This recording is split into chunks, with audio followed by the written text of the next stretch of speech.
Mimi napata simu nambia jamaa wamevamia Matiang'i, nakimbia kufika pale na kuna wakili Danson Omari ananiambia mimi wamesikia unakuja, umetoroka, umekimbia. Nikamwambia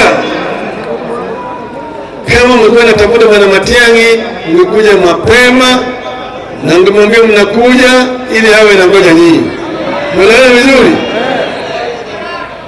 Halafu juzi tena saa 12 alfajiri napata simu, wale jamaa katika Cybercrime wataenda kwa Matiang'i asubuhi hii. Napiga Matiang'i simu simpati. Baada ya napata wakili bwana Danson Omari, kabla kimbia mara moja kwenda kwa Matiang'i, wale vijangili wanataka kwenda huko tena.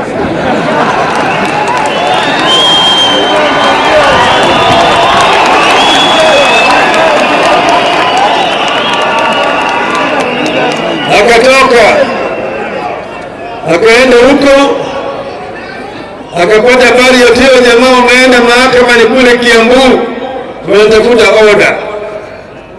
Sasa yeye anakimbia kule Kiambu, kusikia makuja namna hii, wanatoroka wanarudi Nairobi kwa mahakama. Mbele kule anaambiwa kwamba jamaa wanataka kwenda kwa chemba ya jaji. Akaenda kumwambia jaji kwamba hii kesi uweze kusikia kwa chemba hii mpaka iende kwa open court. Pale mea hata waandishi wa habari wako huko ndani. Wakaenda kwa open court. Sasa jamaa wanasema wanataka warrant. Sasa Bwana Omari akamwambia sisi kama mawakili wa Bwana Matiang'i mpaka tuwe served na notisi ili sisi vile tuje hapa tujitetee. Sasa mahakama akasema basi hii kesi itasikizwa tarehe 7 mwezi wa Machi, 7th of March kwa mahakama. Tumeelewana vizuri? Wanatoka hapo jioni wanakwenda kwa Matiang'i, wanasema wako na order. Order ulipata wapi? Na tulikuwa mahakamani na ulipata order.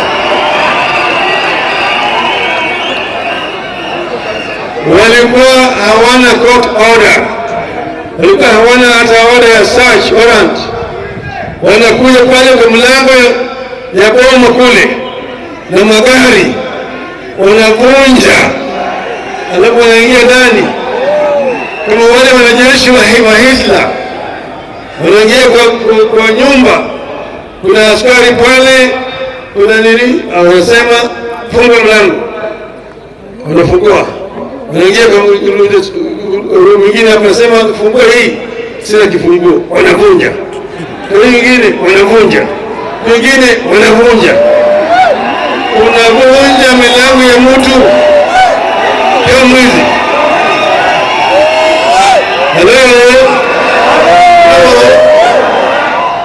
Huyu ni mtu ambaye juzi alikuwa waziri wa usalama katika taifa letu. Hata kama kuna makosa amefanya, simwandike kama mbwana, simwandikie barua ili akuje, ili mhoji yeye. Wana mnaenda kwa bomu yake, mnavamia kama nyewe mwanajeshi wa Hitler, mkwenda kumtia mtu. Hakuna ngani. Ukaenda kwa sasa, mimi napigiwa simu tena, hawa jamaa wako hapa, wanavamia tena, wanafanya msako.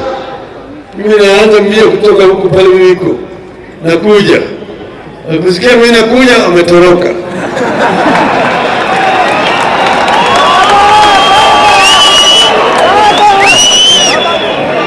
Sasa sisi tunasema kwamba Kenya hii hatuko katika hali ya hatari. We are not in a state of emergency. There is no reason why civilians should be harassed by this regime. Particular people who have just left government. If there are 3 people who are also in government, Bwana Ruto was a deputy president, Matiang'i was with him in the cabinet.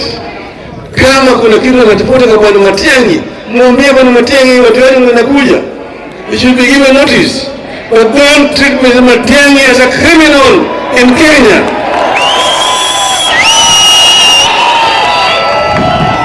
Well, Matiang'i has not refused. He has not refused to be charged in the court of law.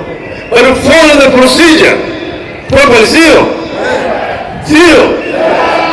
Sasa hii serikali watu ambao hawana hatia wanakuwa harassed. Wale ambao walikuwa wizi ambao walipelekwa mahakamani, mahakama ikapata wana hatia, hata pesa ambayo walikuwa wameiba, mahakama ikaamua ichukuliwe na serikali, kama Bwana Gachagua shilingi milioni 200. Ilisemekana hiyo pesa iliibiwa na mahakama ikasema iwe imepelekwa kwa serikali, ikatoa milioni shilingi. Hiyo pesa sasa anarudishiwa, Bwana Gachagua anarudishiwa. Ndio nzuri.